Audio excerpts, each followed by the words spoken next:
Okay, we're going to determine whether or not we have a good or a bad hot surface igniter.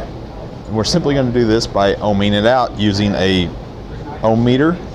I have a couple igniters here. One of them's good, one of them's not, and we can compare the two to see what we should be seeing. All hot surface igniters are a little bit different. You have to make sure you get the right information to go with the right igniter. I went to the service manual. This particular igniter should be somewhere between 10.9 and 19.7 ohms at room temperature. So both these igniters are at room temperature at the moment. I'm going to test this one first.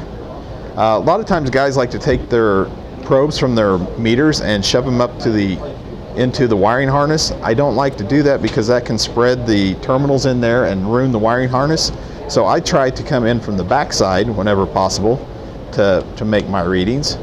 And in this case, you can see I have infinite resistance. So this igniter is open. So that would be an indication that this is a failed igniter. So I go to this next igniter, which is also at room temperature, and I test it. And here I'm reading 14.8 ohms, which falls within the range. So this one is a good igniter. And that's how you test hot surface igniters.